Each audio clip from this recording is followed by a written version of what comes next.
We are still about a month away. We are exactly a month away from the winter meetings, which means things in Major League Baseball are just not happening. And we're tired of that. I know you're tired of that. Let's make some things happen. Let's talk about some trade targets for the Cleveland Guardians, and let's talk about a new guy who might be coaching some of those trade targets. It's a Trade Talk Thursday edition of Locked On Guardians.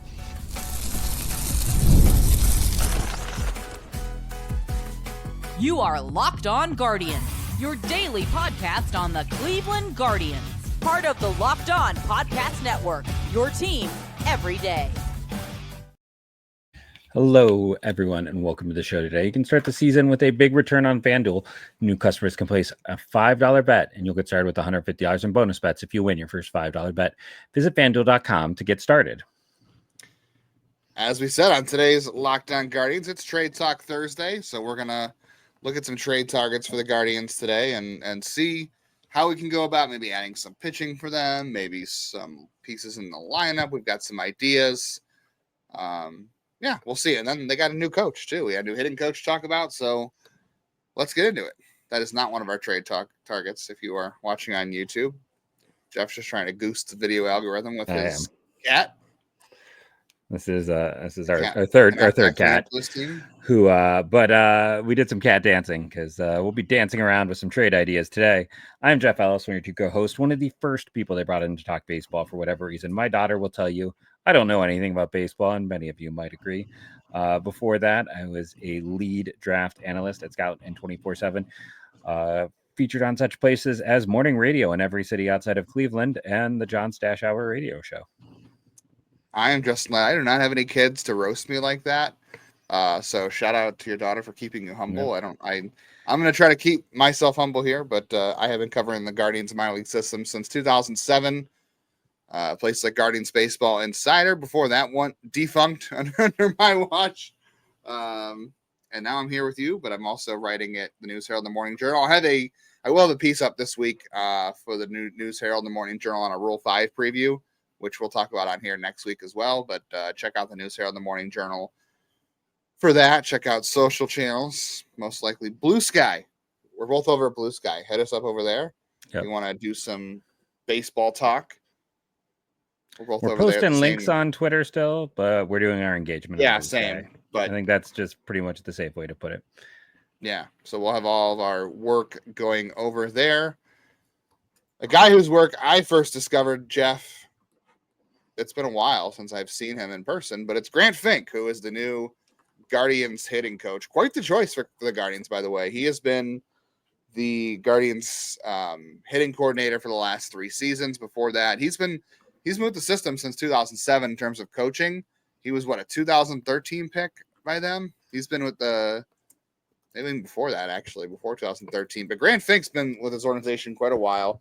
2013, I believe, is out of 23rd round pick out of Missouri Western State University. They had 2 players drafted that year. They have not had anyone since. Yeah, Grant Fink, really well-liked guy, only 34, so he's actually a year younger than I am. But yeah, he's been the minor league hitting coordinator for the last 3 seasons. He started coaching with them in 2017, and he was a draft pick of theirs as well. He's been around for quite a while. Was always one of those guys, like, he was kind of a minor league Austin Hedges. You always just knew he was a future coach. There was a running joke for a while with him in the minors. He would, while he was still playing, he would be on, like, Lake County's roster, someone's roster, and he would just kind of fill in when they needed someone if someone else got hurt. And when they needed to open a roster spot back up at one of those levels, they would post Grant Fink on the inactive list or whatever those lists are called in the minors anymore. There's our buddy Arthur can help us out with those. There's so many designations, but we used to call it getting finked, where it was a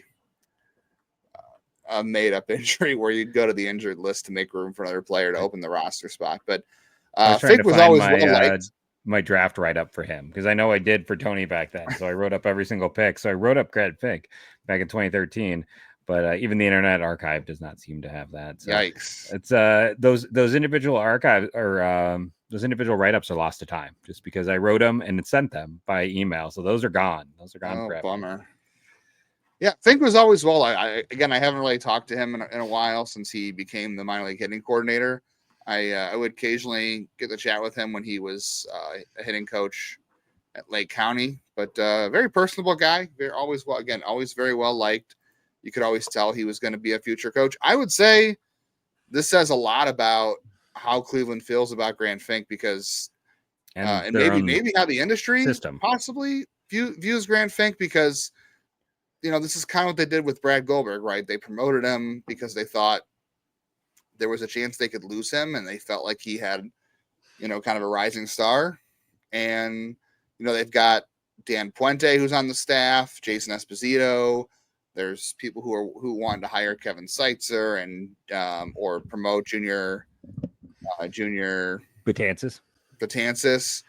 There's other guys internally they could have easily just promoted into this role that have served there too. Josh Tubbs, who's been up there, I think, is their run production coordinator or whatever. There's other guys that have had more major league experience. They could have just elevated and made him an assistant, but instead they chose to elevate Grant Fink to that role. So wasn't on the press conference call with that today. Had a lot going on, but nor was I. I think it says that they're they really view him in a good light here. I mean, to pass all those guys up, all the other internal options they had to do that. And like I said, I'm not surprised. He always felt like a future coach. I just didn't know it'd be this quick, but we also didn't know it'd be this quick for Brad Goldberg. So it's also, you mentioned a text message to me too. It's also an organizational approach too, right? He's got 2 assistant hitting coaches. So there's just a whole team of things now. And there's so many titles. Approach. So it's not just one guy. Everybody's going to want to point to, and here's the other piece of it too. I know publicly people didn't love Chris Valaika. It was very mixed on those results, but we heard internally, and we heard from Andre Nant that a lot of people felt like he was a future manager, and the players really liked him and responded to him well too. So to go from Valaika, who had that reputation, to Fink, they also must trust he's going to have the same reputation as well. Yeah, a few minor notes for me. One, this feels like, if you go back to when we did our Valaika episode, go back and listen to that one. I pretty plainly stated if they stayed internal, that's a sign of, belief in their structure, their systems, and everything they have in place. They're going with the hitting coach by committee approach, which is fine. I don't have an issue with that. But I don't think it's quite the Goldberg situation. With Goldberg, they went and fired Rigo, who'd been with them forever because they were so afraid of losing him. Whereas this is one that they opened up. The position was already open. So I don't know if it's as much of the rising star as it is with Goldberg, not to poop on Fink here. I don't think Fink stinks or anything like that, but Goldberg, I think, was a legitimate rising star. They're afraid to lose. I think Grant Fink could be a rising star and someone they really think well of. He's moved past by now. Honestly, it's I thought Junior, but not this particular year, but you go back 2-3 years ago, I would have said, yeah, Junior Betances, that's the guy who's going to be.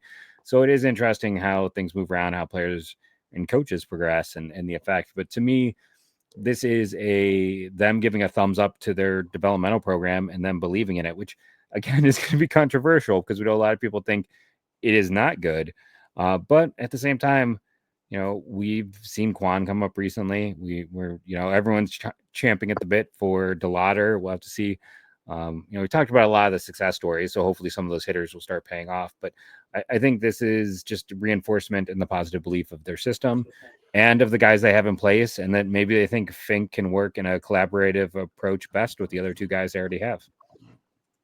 Yeah, and Fink being the minor league hitting coordinator since 2007, or 2017, I should say, or no, going back the last 3 seasons, he has worked with these guys before too, right? A lot of these guys who were prospects. So 3 years ago, he in the minors, he's working with Bo Naylor. He's working with Kyle Manzardo last year. He was working with Brian Rocchio, and like you said, maybe that's controversial because results on all those hitters have been very mixed, but there is something to be said about familiarity.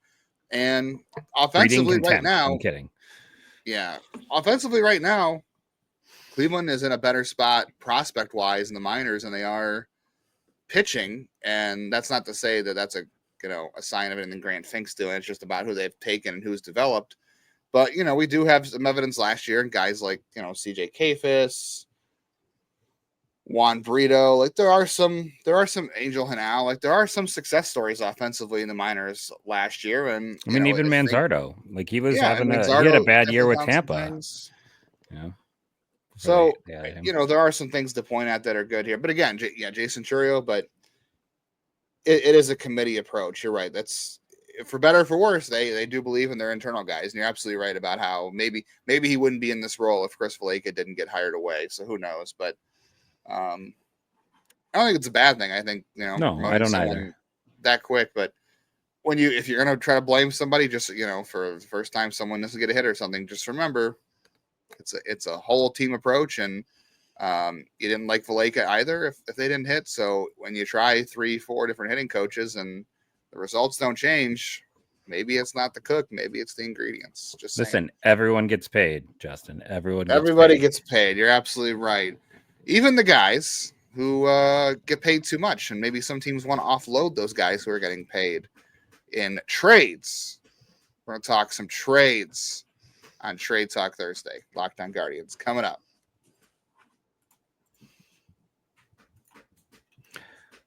One thing I will not be trading anytime soon is our fantastic sponsor over at FanDuel. You know them, you love them. Hopefully you went over and picked the Cavs to win 13 in a row previous to this recording, because they're as Justin likes to talk about, they're going 82-0 this year. I hope everyone is ready for that, but get ready to tackle the NFL action with FanDuel, America's #1 sportsbook, because right now new customers can bet $5 and get $150 in bonus bets if you win. The FanDuel Sportsbook app gives you everything you need to place bets on the NFL or NBA all in one place. So when you get a hunch in the middle of the game, you can check out the latest stats, view live play-by-play, and so much more on the same page where you place your bets. Just visit FanDuel.com to get started today. You'll get started with $150 in bonus bets if your first $5 bet wins. So that's FanDuel.com. Never waste a hunch and make every moment more. FanDuel, official sportsbook partner of the NFL.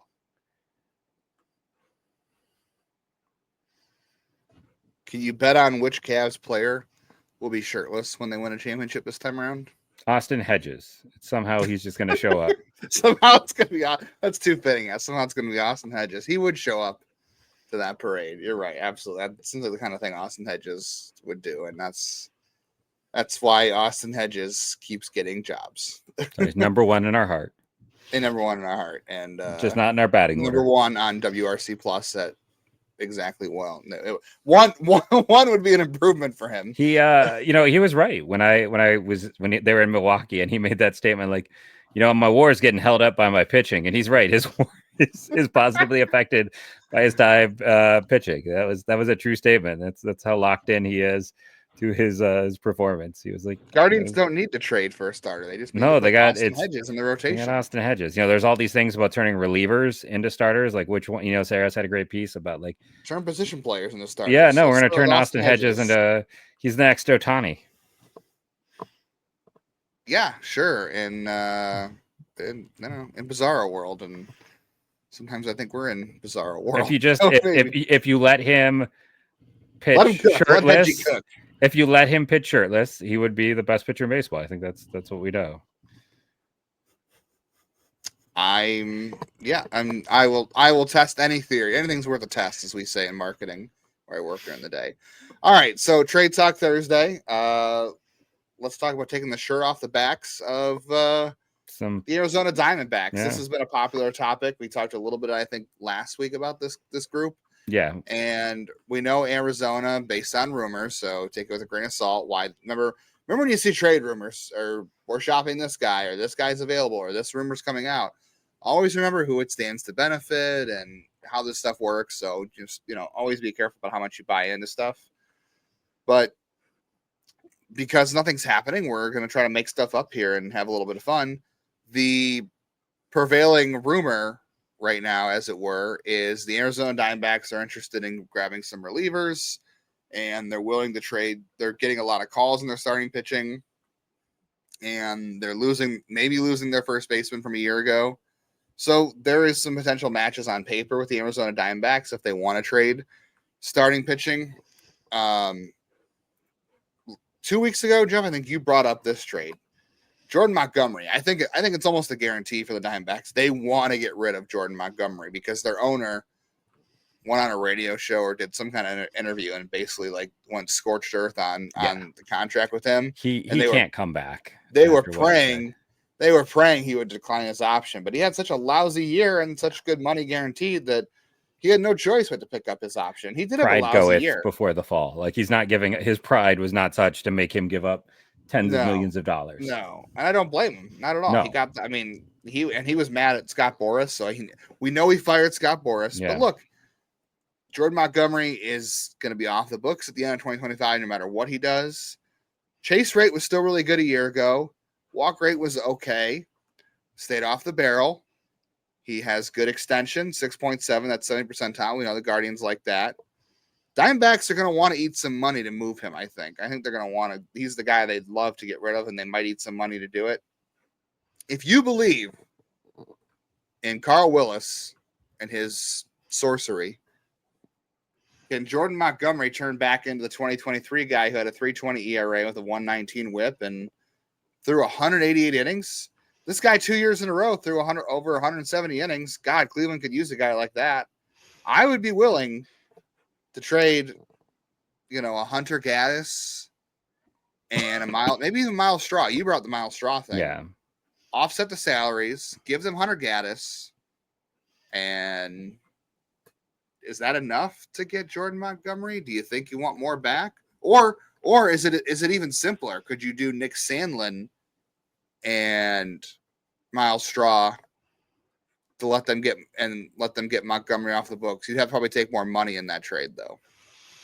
But yeah, Sandlin's still pretty cheap in terms of relievers. Yeah, he is. My initial thought process at the time when I first proposed such a deal was the idea of because let's see, Montgomery is going to make how much this next year? Is it 26? Or is it that much? I don't think it's that much, is it? It's over 20 million. I want to say that Straw is much cheaper.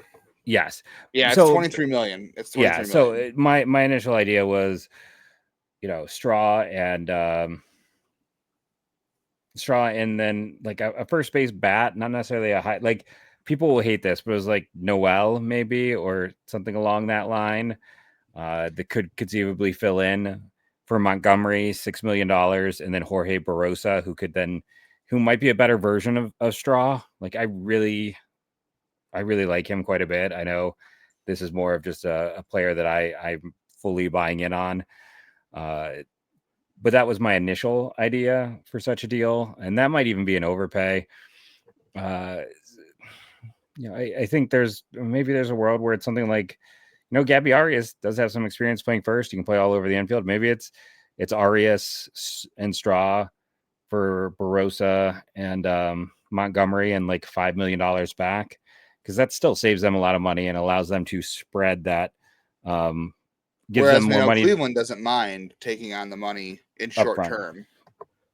Though that probably they'll spread it out if they. That would essentially mean Cleveland's not going into free agency. That would take care of that 18 million I talked about that they have. A lot of it would go, because Straw only makes 4 million next year, so that would be it. You're not goodbye Boyd, goodbye Bieber, unless you make another trade with Naylor to open up a little bit more. That you're forgetting about all of that. You're taking this team as it is, and you're just adding Jordan Montgomery for 1 to year. it, and Barosa becomes the fourth player. And Montgomery might be a 2-year deal, right? Isn't it? No, it was a 2-year deal, but this is last year. I thought there's another player option after this. There's nothing. That's it. This is it. And if he pitches poorly, it's 1 year and you're done. It's 22.5. If he pitches well and Cleveland regresses, he's a prime trade candidate. And if he goes, if they're doing well and he's playing well, then he's probably your number 2 starter. And there might also too, we talked about this a lot in the show, like we're all human, right? Except for my good friend AI. We're all human. Thank you, AI, for being my friend, keeping me safe when you take over. we're all human. Jordan Montgomery is now like his confidence is shaken. His confidence is shattered. He's dealing with all this other stuff. There's got to be a degree of, I'll go to Cleveland fixes everyone. Like there's a degree of going to that organization that is known to help pitchers. Cleveland may not even need to do that much. Like there could just be a confidence raiser that helps him get back. Just coming here and be like, Carl Willis in Cleveland has this reputation outside of Noah Syndergaard, who was broken as a person when he got here. They fixed everyone else. It might put a bounce back in his step that allows that to happen as well. And you could throw him the qualifying offer if things go well next year, in theory. Could He's only 31. He'll be 32. I thought he got it. No, that's right, because that was a midseason trade, so Texas couldn't put that on him. That's right. Exactly. So you have that option as well. Look, Jordan Montgomery last year had a 4.48 FIP. It's not great, but it's not bad. It would have been good enough for this rotation a year ago. Yeah. And if you look at the other stuff, 347 average on balls in play, that's unbelievably unsustainably high for any pitcher. Yes. That's just pure. No matter how bad a pitcher you are, there's not enough bad luck in the world for that to come back in another year. A 63% left on base rate, where the league average is like 72%. So that's another 10% jump right there. You factor those two things regressing to the norm, you're talking about a guy who looks a lot like 2023 or 2022, who posted an ERA in the mid threes. And yeah, that's a number that's better than maybe what Matt Boyd gave you. And he's got a longer track record of innings pitched, yes, and performance in those innings pitched, and pitching in the playoffs with Texas in the World Series. Isn't he younger than Boyd as well? Yes, he's younger than Boyd. And you have the qualifying offer if things go well. And like you said, if it goes poorly, the downside definitely is. But then you're out from Straw. Saves you the money in the future. Yes, you're out from Straw long term. The downside is just if Montgomery pitches poorly, yes, you move on. But if that's your only attempt to upgrade the rotation, it definitely is a little iffy because, like you said, no Boyd, no Bieber in that case. That's just Montgomery. You can maybe try to target a minor league free agent or something, or another trade, like you said. But you are putting your eggs in that basket. Whereas Arizona has other options like Merrill Kelly, Ryan Nelson, Zach Gallen. I'm not really a big Merrill Kelly guy. I know you love Ryan Nelson. I do. The one issue is, and you and I talked about this, it's like, what do Montgomery, Kelly, and Gallen all have in common? They're declining. They're older. Well, they're getting older. They're declining, and they're all in their walk year. Kelly's already as old as I am, so that's not great. But Montgomery, Kelly, and Gallen are all in their walk year. So trading Nelson is like, I tried to work out a deal like Gaddis and Naylor for Nelson because he's got so much control. But it comes down to like, I don't know if they're going to flip him because they have great pitching right now, but in a year, it could all be gone. Yeah, exactly. I think they would entertain moving Gallen if they're not going to extend him, but I don't know. Like it probably, if I were the Diamondbacks, I would rather have Gallen in 2025 than Naylor. Mm-hmm. Agreed. But I mean, I would not be opposed to giving them Naylor and then like, I don't know. It's Eric Sabrowski's probably not quite enough. No, I mean it's Gallen. I hate to give him Tim Herron. I don't think that's enough. Like Naylor doesn't have that much value, and it's a reliever for an ace level pitcher. Like I know he's got signs of decline, but he's still probably a top 10 to 15 pitch. Like, and are you doing that for 1 year? I mean, I would take 1 year of Zach Gallen next year over 1 year. Corbin Burns netted a guy most of us view as a sure closer and a potential Gold Glove shortstop, and a first round pick.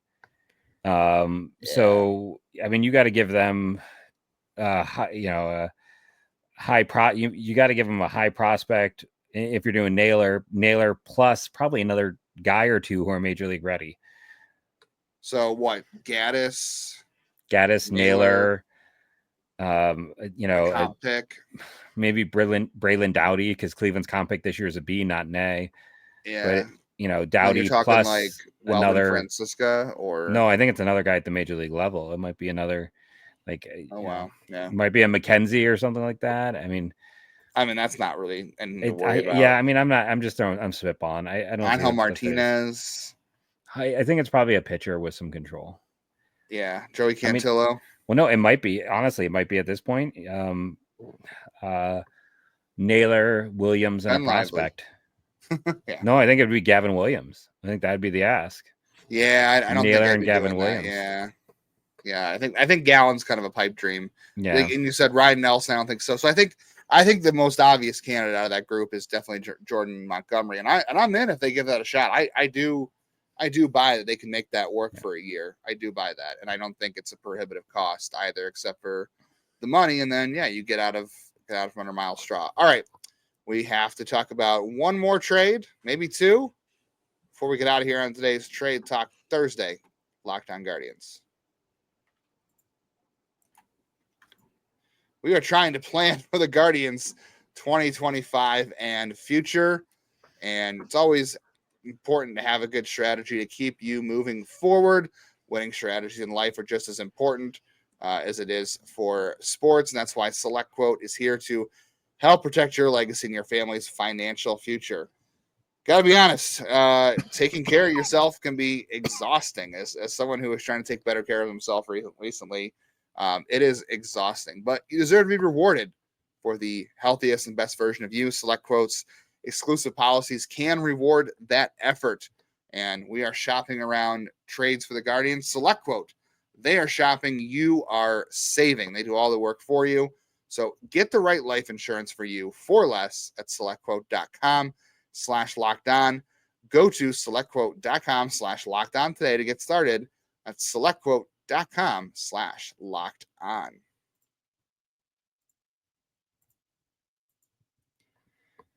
All right, Jeff, the other one is the other trade we're talking about is one of Jordan Montgomery's former teams, and that is the St. Louis Cardinals, who, by the way, are trying to cut salary, which it'd be ironic for Cleveland to trade 4 players from a team trying to cut salary.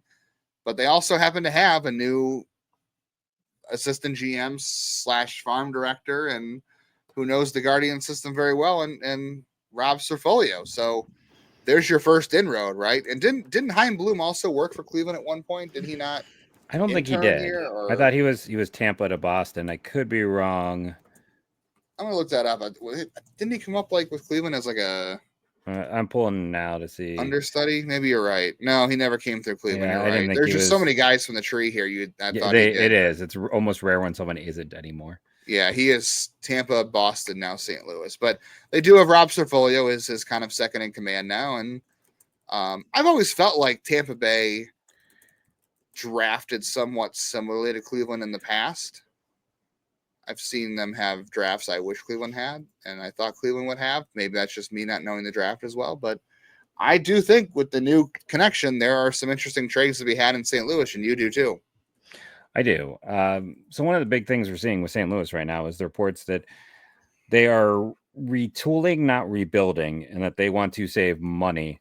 The problem with that is they have kind of multiple pieces that I don't like. I read it. I'm going to get myself in trouble. I read to me was a terrible piece on The Athletic about how all these teams would want Nolan Arenado, how Seattle would love him and this or that. And that doesn't make any darn sense to me because he was a 99 WRC plus a year ago. His defense has declined. His power is he right now, was he single digit home runs or was it like 11 home runs? It was not good. And he's owed like 20 million plus over the next 3 years. So that's not happening. That was some of the most homerish reporting I'd ever seen.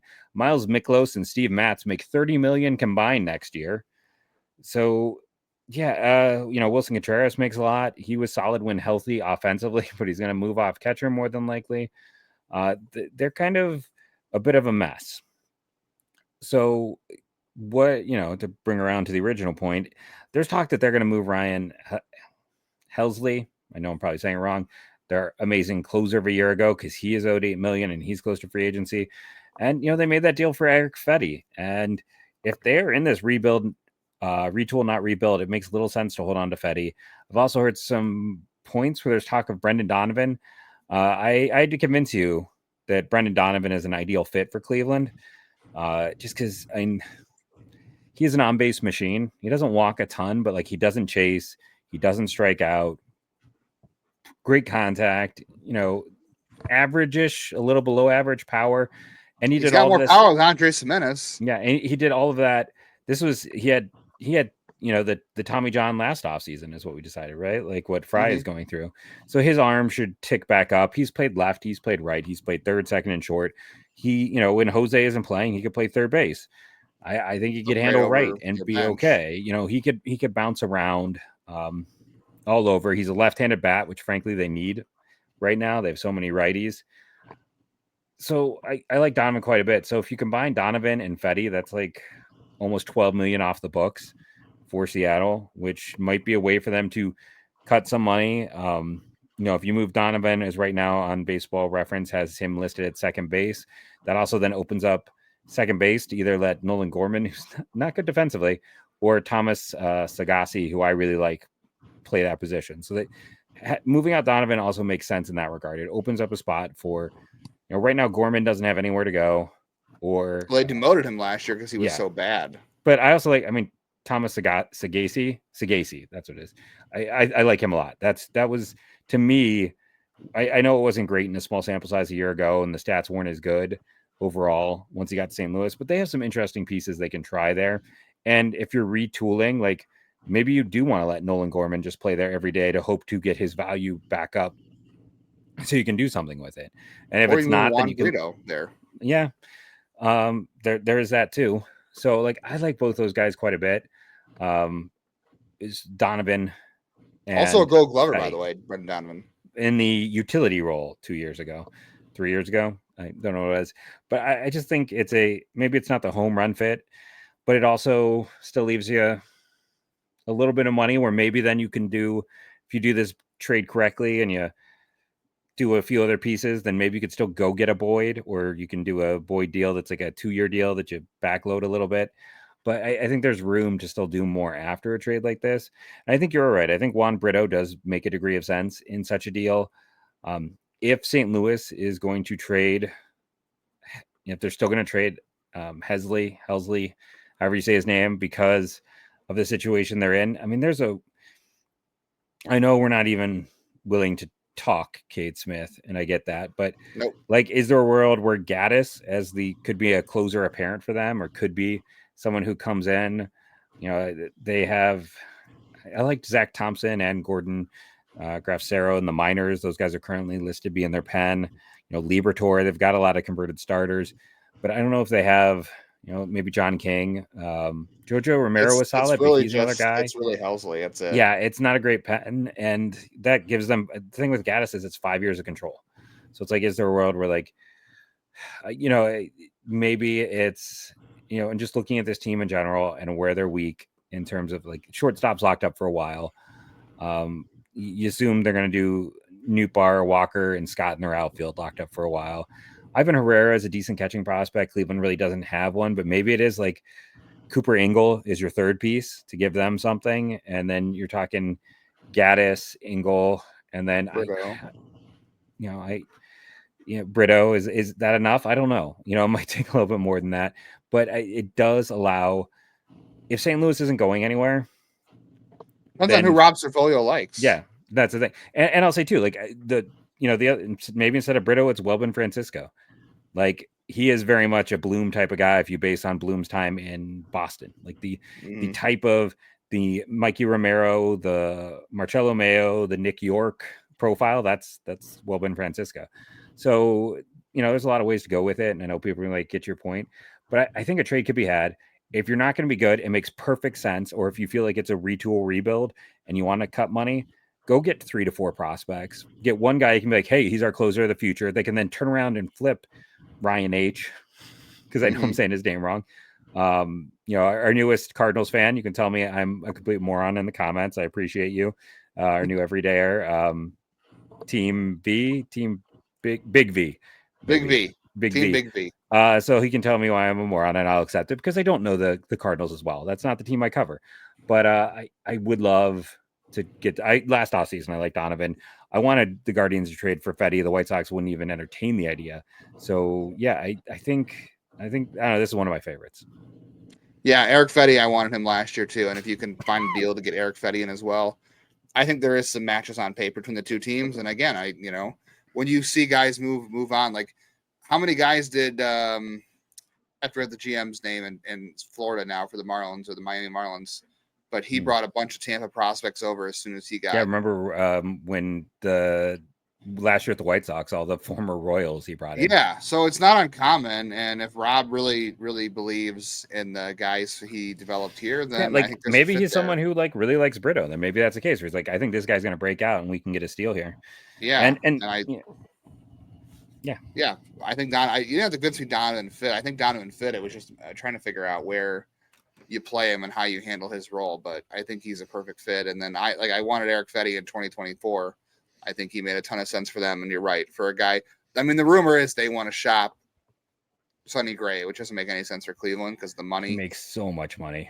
It's a backloaded contract. He makes $35 million. He's got a full no trade clause too, so I'm going to say they're not going to get the bites. So does Arenado. On that one. Yeah, so I think if they're going to cut money, they have to do it a little more aggressively. If you're going to cut money, you might as well go out and you might as well bring in good prospects that can help you quickly and long term. And this is the way to do it. If you can't offload those big, massive underwater contracts. So 2 of those 3 guys are free agents to be at the end of the year, and you'll get more value trading them now. Yeah. I do want to give a quick shout out before the end of the show to our new everydayer, Mike Punksack, an Oakland fan who's switching back to the Guardians. Thanks, so Mike. we'll take all Oakland fans who want to come here. Yeah, our franchise doesn't trade for guys with speed. Yeah, well, we like to make fun of Oakland's ownership and the people running it. So I think you'll enjoy your time. Yeah, Jeff's pretty harsh on them. It's a lot of fun. Yeah, John Fisher can visit. There's no hurricanes Jeff right now. Jeff tried to get himself fired a few times from the show. John Fisher can go visit the bottom of a volcano, an active one somewhere. He can go hang out on Twitter. Same no, thing, that's right? That's too harsh even for him. All right, we'll be back tomorrow with our Friday position review. So we've done shortstop, we've done relievers. Tell us what position we should review next, what you're interested in the comments. Let us know. Monday morning, we'll be back with some Monday morning headlines. We'll talk about what's happened over the weekend, if anything has happened over the weekend. Tuesday, next week, is the Rule 5 40-man protection deadline. Finally, we've been waiting for that, so we're going to do that, a full review heading into Tuesday on that. Wednesday, I think we are going to try to tackle a free agent preview, so we did some trades today. I think Jeff and I will come back on Wednesday and maybe talk about some free agent targets maybe for Cleveland. We'll continue trade talk Thursday next week, and then, we'll get back to next Friday. We do some more position reviews. Lots of stuff to come the rest of the offseason, and things are only getting started. So hopefully the Guardians give us a lot to talk about, but we'll be here no matter what, 5 days a week, talking Guardians. And I know you're not getting that anywhere else, so we're glad to have you here, and we want you to stick with us and let us know what else you'd like to hear on the show, because at the end of the day, it's your show, not ours. We want to know what you want to hear, so let us know. Remember to rate and review, download daily. Go back and listen to ones you might have missed. Thank you all for joining us, and go Guardians, go.